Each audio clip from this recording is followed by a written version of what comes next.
Hello et bienvenue dans cette nouvelle vidéo. J'espère que vous allez bien. Je suis ravie de vous retrouver pour un petit face cam. Ça faisait longtemps, mais là j'avais des choses à vous raconter avant de vous montrer les produits. Donc je me suis dit que ce serait plus sympa de se voir en face à face plutôt que de faire un plan fixe sur un carton ou sur des produits inanimés pendant une plombe. Donc me voici avec le chat. Je voulais vous expliquer un petit peu comment j'en suis arrivée à passer cette commande qui n'était pas prévue, ni dans le budget, ni tout court en fait. Mais il y a eu un petit parcours, une petite story time.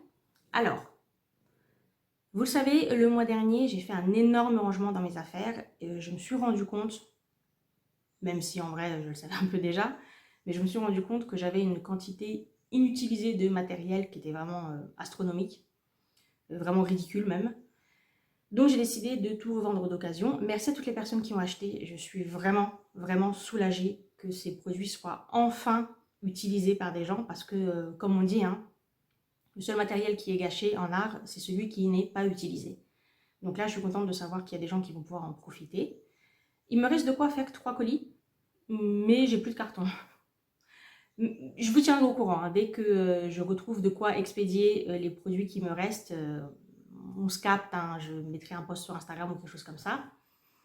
Mais donc en attendant, mon but cette année, c'est de ne pas retomber dans le même travers et de ne pas recommencer à acheter n'importe comment. Et du coup, j'ai un peu pris des bonnes résolutions, je crois qu'on peut dire ça comme ça. Je me suis dit que déjà, quand je voulais essayer une nouvelle technique, avant j'avais tendance à acheter beaucoup trop tout de suite. Par exemple, je découvrais une nouvelle peinture, bah, au lieu d'acheter 3-4 tubes, j'en achetais 20, 50. Voilà. Ça, je vais essayer de plus le faire. Mon idée maintenant, c'est que j'achète un petit peu, je teste, je vois si vraiment c'est quelque chose que j'utilise. Et si c'est le cas, je complète. Mais j'évite de faire un petit peu trop n'importe quoi. Et aussi, je vais m'imposer un budget à ne pas dépasser. D'abord parce que on aimerait bien ne pas se retrouver sous les ponts. Et aussi parce que bah, du coup, ça limite la quantité de ce qu'on achète. Et donc, l'idée, c'est encore une fois de ne pas trop acheter trop d'un coup. La première chose que j'ai fait cette année, c'est tester les encres. Et j'ai beaucoup aimé. Donc, mon idée, c'était que là, donc j'ai testé en avril, le mois dernier. Je voulais repasser une commande en mai, notamment sur des encres que j'ai repérées chez AliExpress, très très belles, des encres duochrome magnifiques. Donc ça, je me suis dit, ça sera ta commande de mai. Et en juin, je voulais passer une commande chez Cult Pens. Cult Pens, c'est le plus grand magasin de calligraphie, stylo plume, encre, etc. d'Europe. Donc je m'étais dit, ok, ça c'est ta commande pour juin. Donc je m'étais fait mon petit planning comme ça. Et ma foi, ça me paraissait pas mal, hein.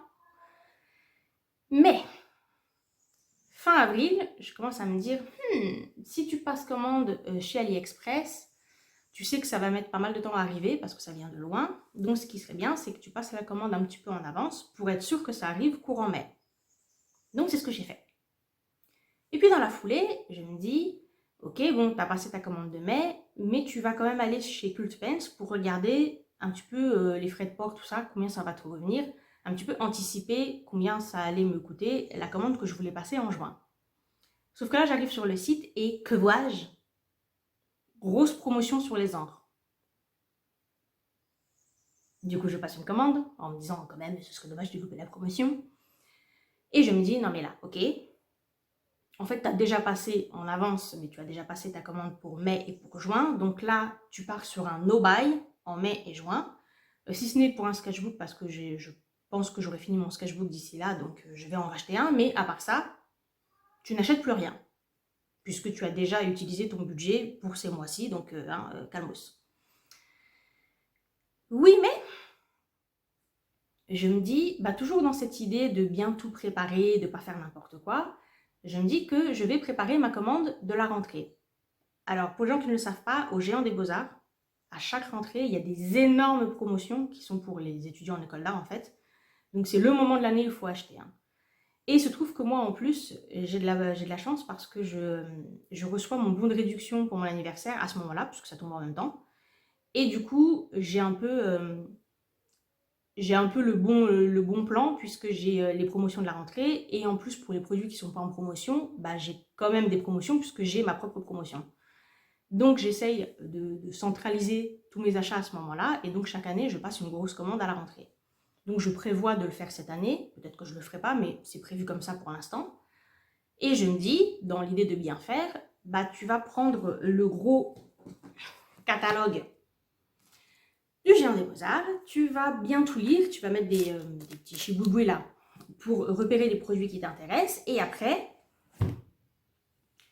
tu vas sur le site et tu mets avec les références tout sur ta liste. Parce qu'on peut faire ça sur le site du Géant des Beaux-Arts, on peut avoir une liste d'achats un peu comme sur Amazon. Mon idée, vous avez compris, hein, c'est que je voulais faire un peu comme quand on va faire les courses et qu'on a sa liste et qu'on s'interdit d'aller dans les autres rayons parce qu'il faut se contenter de la liste. Voilà, c'est ça mon idée. Parce que normalement, chaque année, j'y vais un peu comme une fleur et puis je prends au hasard, je regarde les promotions, enfin bon. Donc là, je voulais pas faire ça. Surtout qu'il y a pas mal de nouvelles techniques qui m'intéressent et donc je voulais éviter de m'éparpiller. C'est ce que je fais. Je vais sur le site, je prépare ma petite liste, je mets tout de côté et tout. Et là, j'ai commis une erreur fatale. C'est que avant de quitter le site, je retourne sur la page d'accueil et je vois un truc que j'avais pas vu quand je suis arrivée sur le site, à savoir qu'il y avait moins 20% sur tous les sites, jusqu'au soir minuit. Bah la suite vous la connaissez, hein. Nous voilà aujourd'hui pour faire un nouveau haul. Alors c'était un petit peu chaud quand même niveau budget, du coup j'ai fait péter le PayPal x4. C'était bien pratique, hein, même si PayPal c'est un peu notre ami et notre ennemi en même temps, hein. On l'aime et on le déteste, mais là j'avoue que c'était pratique. Donc je râle là hein, pour l'argent parce que t'as vu l'argent c'est toujours compliqué. Mais en vrai je suis très contente d'avoir profité de ces promotions, hein. Et en plus j'ai vraiment, je sais pas, coup du destin, les 2 fois où je suis allée regarder, les 2 fois il y avait des promotions. Donc j'ai en quelque sorte eu de la chance.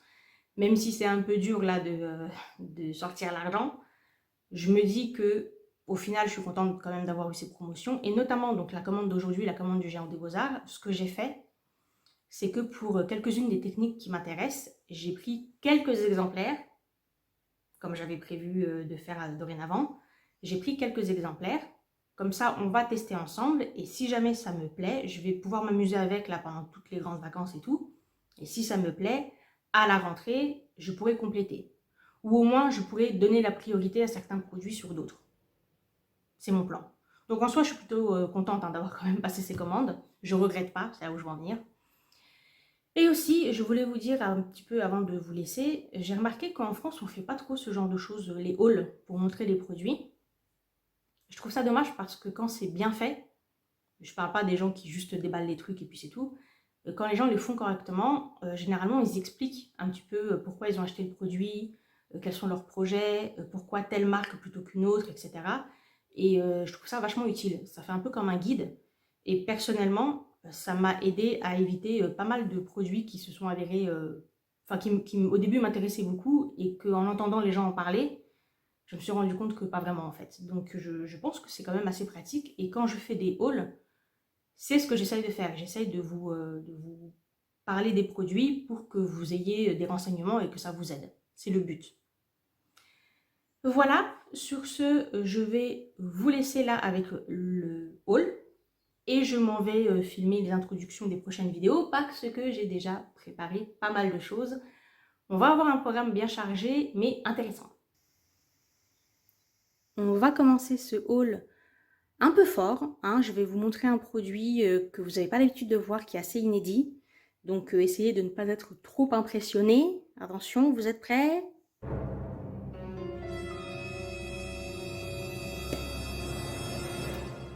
C'est un taille-crayon. Alors bien sûr, j'ai déjà des taille-crayons. Notamment, j'ai mon ultime chouchou qui est ce taille-crayon que j'ai acheté sur AliExpress, qui fonctionne avec une petite manivelle. Et sa grande qualité, c'est qu'en fait, il ne fait pas de grosses lamelles.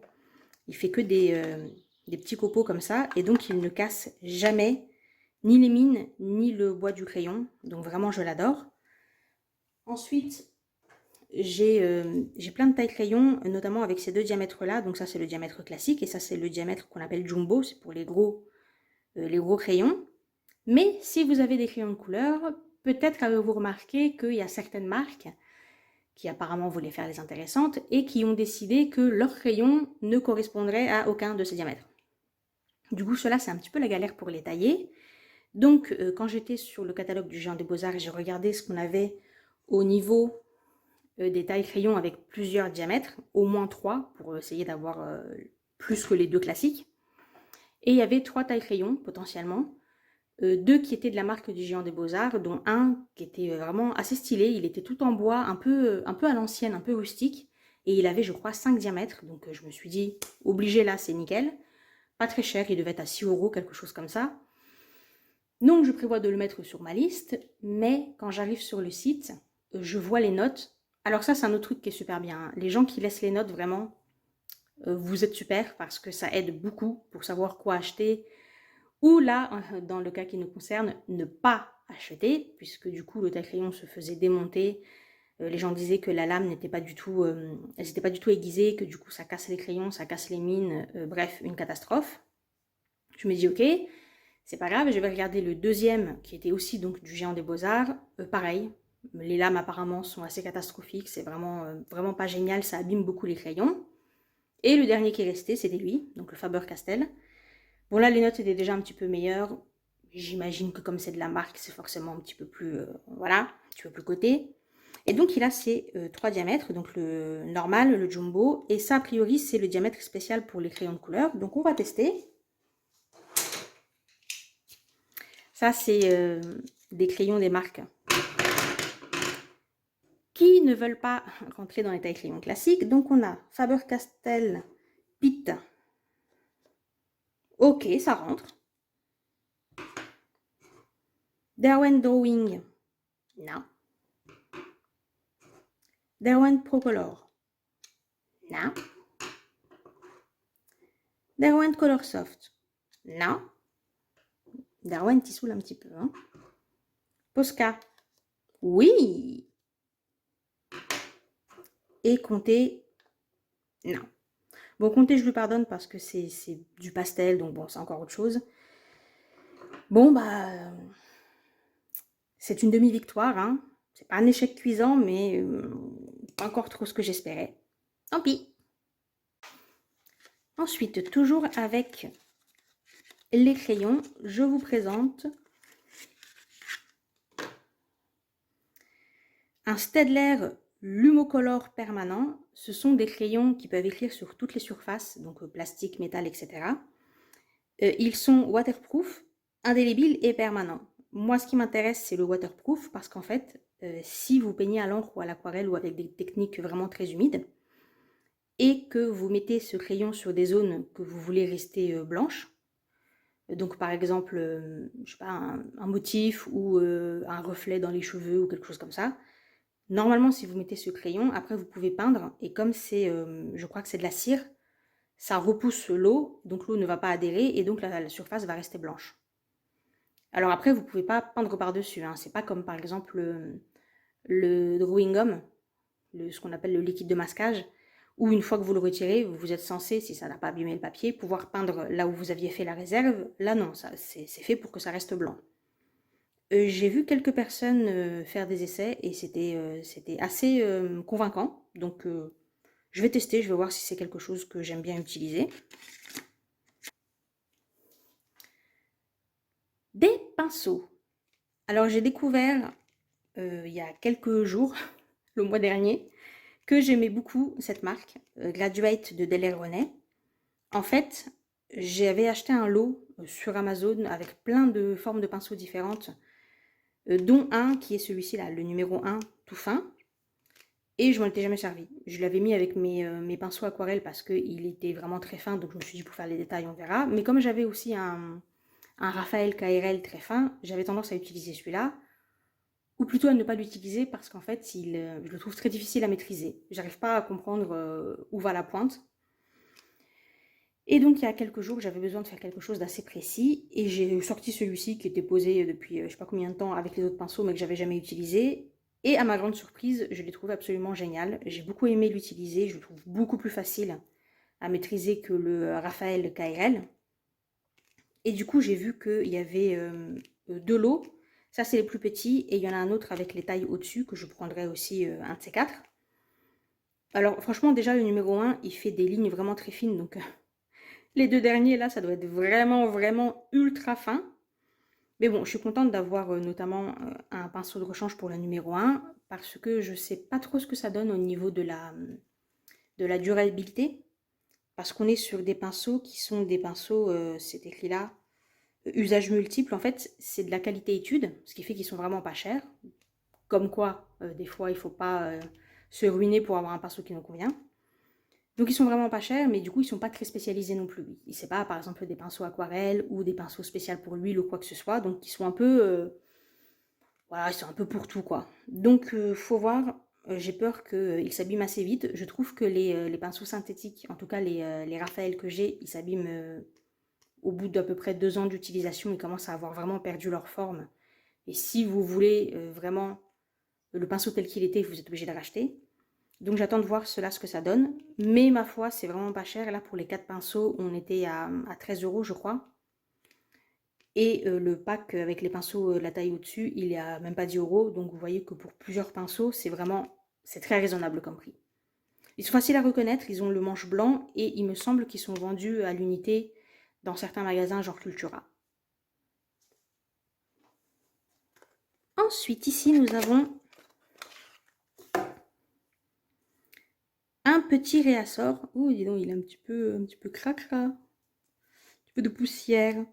Donc, alors, j'ai c'est un restock, mais pas vraiment puisque j'ai pas fini mon tube. Ce qui se passe avec cette couleur, qui est donc le Undersea Green, le vert fond marin de Daniel Smith, c'est qu'il est fait avec un pigment qui est le PO48 et qui n'est plus fabriqué. C'est celui qui est utilisé notamment pour l'orchinacridone, qui est littéralement le seul jaune que j'utilise, donc je suis un peu dégoûtée. Je pense qu'ils vont essayer de trouver des dupes, mais c'est pas la première fois qu'il y a des pigments qui commencent à être en fin de vie, qui sont plus utilisés, qui sont plus fabriqués, pour diverses raisons, notamment par exemple les cobaltes, c'est parce qu'ils sont toxiques, etc. Et ils arrivent à faire des couleurs qui ressemblent beaucoup. Le truc, c'est que là où c'était avant des couleurs monopigmentaires avec un seul pigment, on se retrouve là avec, pour avoir un équivalent, avec souvent des couleurs qui vont avoir 3-4 pigments, parce que c'est difficile de reconstituer une couleur à partir d'autres pigments. Donc ils sont obligés d'avoir plusieurs pigments, et en général, c'est pas génial. Et alors là, ce qui m'inquiète un petit peu, c'est que cette couleur-là, elle a déjà plusieurs pigments, puisqu'elle a le bleu outre-mer, l'orchinacridone et le jaune de Nicalazo. Donc c'est déjà 3 pigments. S'il faut qu'ils rajoutent encore des pigments pour remplacer l'orchinacridone, parce qu'ils n'arriveront pas à faire un orchinacridone avec un seul pigment, puisque le pigment n'existe plus, j'ai un petit peu peur du résultat. Et il se trouve que cette couleur en plus, elle est propre à Daniel Smith. C'est les seuls à la faire. Donc, vu que c'est un des verres que j'utilise le plus, je me suis dit, bon, prends un gros tube, fais un peu de la réserve. Je ne sais pas combien de temps encore ils vont pouvoir le fabriquer, en tout cas avec cette teinte exacte. On verra bien. Et donc, vous êtes au courant, si jamais il y a des couleurs qui vous plaisent en aquarelle, ou même j'imagine dans d'autres types de médias, et qui utilisent le pigment O48, sachez que le pigment est en train de disparaître. Maintenant, on va passer aux choses vraiment très fun. Vous êtes prêts?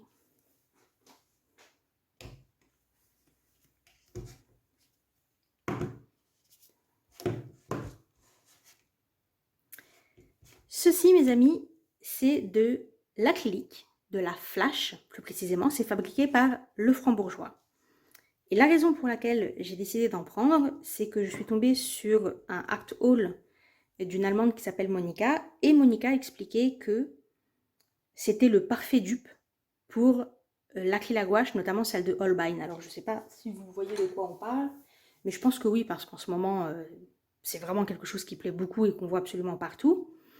L'acrylique à gouache de Holbein, c'est de l'acrylique mat, donc qui ressemble à de la gouache. C'est un peu sa grande qualité, mais c'est bel et bien de l'acrylique. Ne vous laissez pas duper par son nom. Il y a peut-être écrit en gros la gouache, mais c'est de l'acrylique. Et il se trouve que c'est très cher et que c'est pas facile à trouver, notamment en France. Donc il y a d'autres marques qui font de l'acrylique à gouache. On a Turner qui en fait également. Pareil, pas super facile à trouver, mais bon, ok. Il y a Liquitex qui en fait, et puis bon, sinon vous avez des acryliques mat tout simplement. Et elle disait que donc celle-ci, c'était le meilleur dupe qu'elle avait trouvé, parce que au-delà du fait que c'est beaucoup moins cher, c'est aussi beaucoup plus facile à trouver, puisque c'est français, le franc bourgeois c'est français. Donc en Europe, on en trouve un petit peu partout. Et elle a même l'air de dire qu'en fait, elle trouve ça mieux que l'acrylique à gouache, parce que apparemment, pour les techniques un petit peu mix média, si vous voulez par exemple utiliser des crayons de couleur ou quelque chose par-dessus votre acrylique, ça va super bien marcher avec ça et un petit peu moins avec ça. Donc selon elle, ça a l'air d'être vraiment mieux et effectivement c'est nettement moins cher puisque là on est à peu près à 8 euros. En fait selon les couleurs vous êtes entre 8 et 11 euros pour 80 millilitres. Là on est à peu près à 5 euros pour 20 millilitres. Vous voyez la différence de taille. Donc vraiment il n'y a pas photo, ça c'est beaucoup mieux au niveau du prix en tout cas. Elle dit aussi que ça se mélange très bien, donc vous pouvez sans problème utiliser l'un avec l'autre.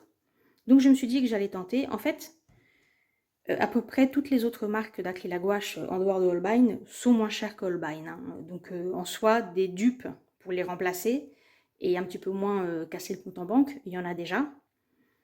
Mais ce que je trouve vraiment propre à Holbein et que j'ai pas retrouvé dans les autres marques, c'est l'onctuosité de la peinture. Ils ont vraiment une formulation qui fait que c'est très agréable à utiliser. Je doute que ce soit pareil avec la flash, on verra. Mais bon, d'un autre côté, quand tu vois le prix, tu te dis que honnêtement, c'est pas si grave que ça l'onctuosité. Même si c'est bien pour travailler, vraiment la différence de prix, voilà. J'aime bien aussi la Turner parce que je préfère la gamme de couleurs de chez Turner, mais je préfère la texture de cette peinture-là. Enfin, toujours est-il que donc, je m'étais dit que j'allais faire le plein de flash, mais là, comme je vous l'ai expliqué dans l'intro, j'ai décidé que j'allais juste prendre quelques couleurs et j'ai pris donc bleu cendré, gris rose, vert source, orange japonais. Alors l'orange japonais, il ressemblait pas vraiment à ça. Hein. Il avait l'air beaucoup plus éteint comme couleur, un orange un petit peu plus terne. Là, il est bien flashy. Et violet pastel. J'ai pris ces couleurs-là parce que je me suis dit, si vraiment, finalement, je suis pas fan de la peinture ou quoi, ça fera des très bonnes couleurs pour le fond. Alors, à l'exception de celui-ci, parce que du coup, il est beaucoup plus vif que ce que je pensais, mais bref. Parce que c'est des couleurs qui sont un peu pastel et qui sont désaturées. Donc, j'irai au pire du pire. C'est vraiment, je suis déçue. Ça fera, ça jouera sur le rôle-là, mais ça m'étonnerait beaucoup, parce qu'après tout, c'est de l'acrylique et j'adore l'acrylique. Donc, il n'y a pas de raison pour que j'aime pas. Enfin, en tout cas, on va faire une vidéo exprès dessus et on verra jusqu'à quel point ça remplace l'acrylique à gouache. On continue avec les techniques que j'aimerais tester cette année. Et là, je vais vous montrer quelque chose que jusque très récemment, il était hors de question pour moi d'utiliser et qui m'a jamais attiré, bien que ça existe depuis très longtemps et que ce soit très répandu. J'ai nommé les écolines. Donc ce sont des marqueurs avec de l'encre à l'intérieur, des feutres à eau, hein, on n'est pas sur des feutres à alcool, on est sur des feutres à eau classiques. Ceux-là sont les plus répandus, ils ont un très bon rapport qualité-prix, notamment parce que c'est Royal Talens, et on aime bien Royal Talens, hein. Ils font souvent des très bons produits, c'est une très bonne marque et qui a une bonne mentalité. Et je vais vous expliquer un petit peu le truc avec les marqueurs. Je les ai toujours un petit peu boudés parce que d'un point de vue gaspillage, que ce soit gaspillage de votre argent ou que ce soit gaspillage écologique, c'est la quintessence de l'absurde. Les marqueurs, vous payez principalement ça là, le plastique. Vous avez à peine quelques millilitres d'encre à l'intérieur, donc vous avez ce truc-là que vous avez payé une blinde. Surtout les feutres à alcool, des fois on est autour de 4-5 euros le feutre. Vous faites 3 dessins avec et votre feutre il est vide, donc vous devez jeter et racheter. Et franchement, je veux dire, même sans avoir une conscience écologique ultra développée, c'en est grotesque. Hein. Un tel point de gaspillage, vraiment c'est absurde. Donc, je n'achète pas ce genre de produit et même j'ai décidé plusieurs choses. Premièrement, et ça quelle que soit la technique, que ce soit aquarelle, crayon de couleur, feutre, etc. Je ne prends plus de produits qui ne sont pas en open stock. Je veux pouvoir racheter à l'unité juste les couleurs qui me manquent. Ensuite, pour ce qui est des marqueurs plus précisément, je ne prends plus de marques où on ne peut pas recharger.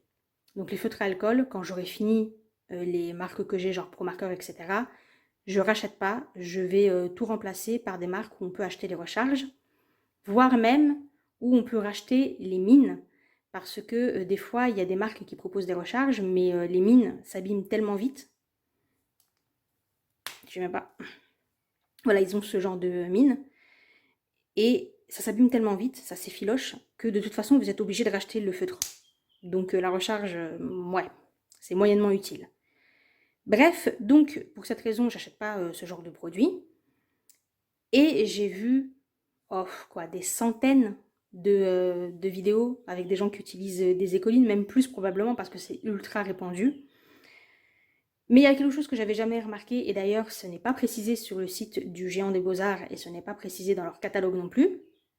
En fait, je regardais un art haul d'une Britannique qui s'appelle Sandy, et je la vois faire un truc assez incroyable, puisqu'elle prend son feutre et elle fait ça, tout simplement. Et voilà, en fait, ils sont rechargeables. Je ne le savais pas du tout. Donc on achète les bouteilles d'encre et on peut simplement remettre l'encre à l'intérieur, quoi. C'est aussi simple que ça, sachant qu'en plus les bouteilles d'encre, elles sont pas très chères. Alors ça ressemble à de la Colorex, mais c'est nettement moins cher hein, au niveau du prix. Donc un très bon point, mais attendez, parce que c'est pas tout. Vous êtes prêts?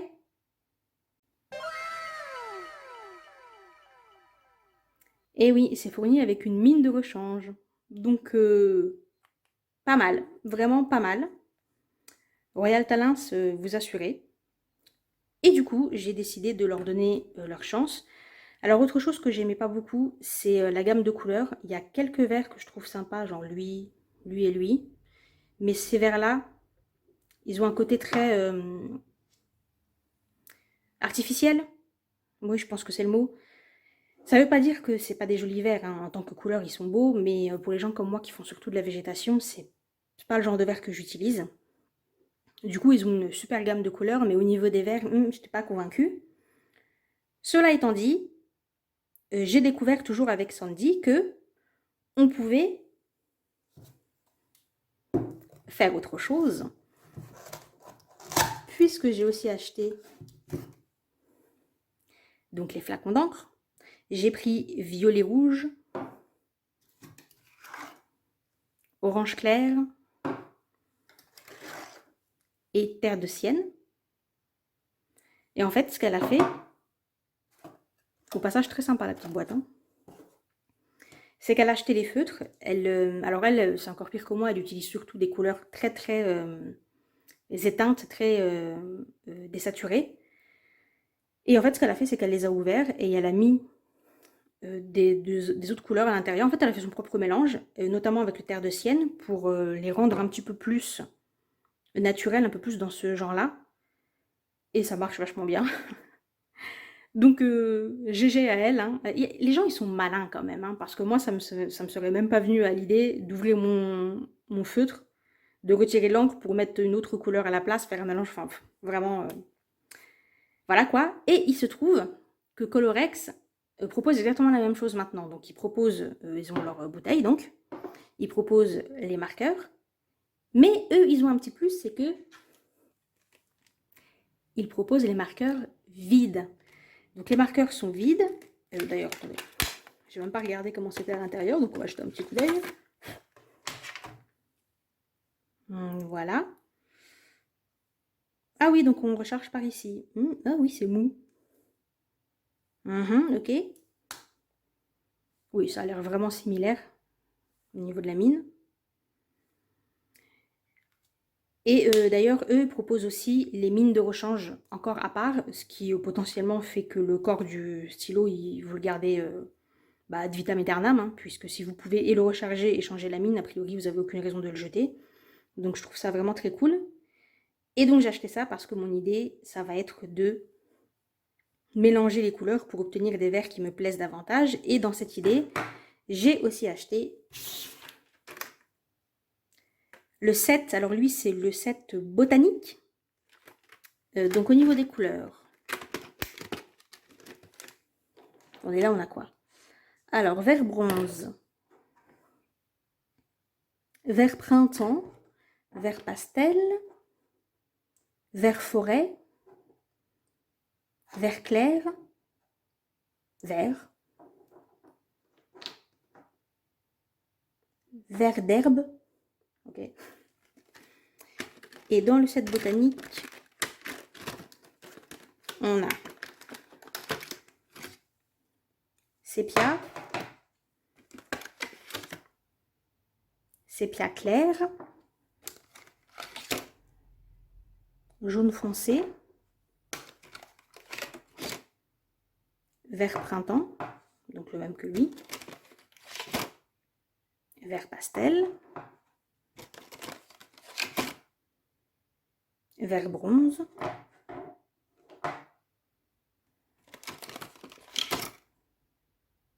vert forêt, vert pin, on dirait du turquoise foncé, ok,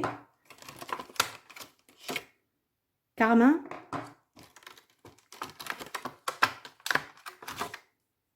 et violet pastel.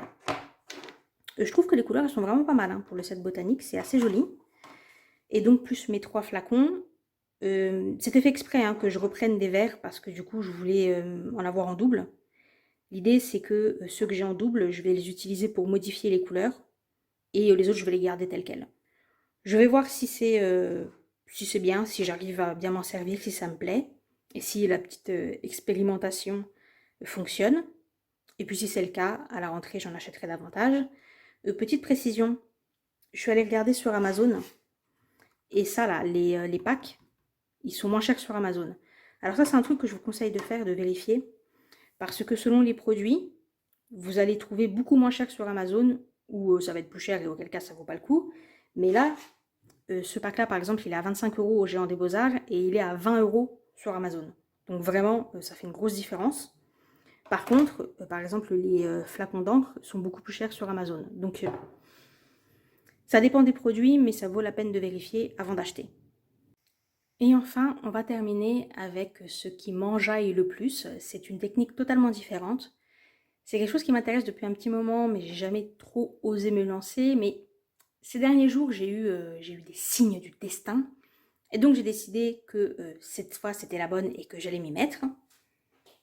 Peut-être que vous vous souvenez de ces 2 produits que j'avais achetés déjà pendant une promotion au Géant des Beaux-Arts. Donc ça, ce sont des outils, ce qu'on appelle des gouges pour la linogravure, et ça, ce sont des plaques de linogravure.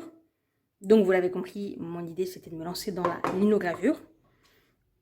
Et il y a quelques jours, en fait, j'ai fait quand j'ai fait mon immense rangement de la mort qui tue, où j'ai trié toutes mes affaires. Bon, si vous avez suivi un petit peu la chaîne, vous savez de quoi je parle. Il se trouve que j'ai retrouvé 3 tubes. C'est quelque chose qu'on m'avait donné il y a 15 ans, quelque chose comme ça. C'était un magasin d'art qui me les avait donnés parce que, en fait, ils avaient reçu la livraison, il y avait un des tubes qui s'était éclaté, la couleur avait coulé partout sur les autres tubes et du coup, ils ne pouvaient pas les vendre parce qu'ils étaient sales, ils étaient poisseux et tout.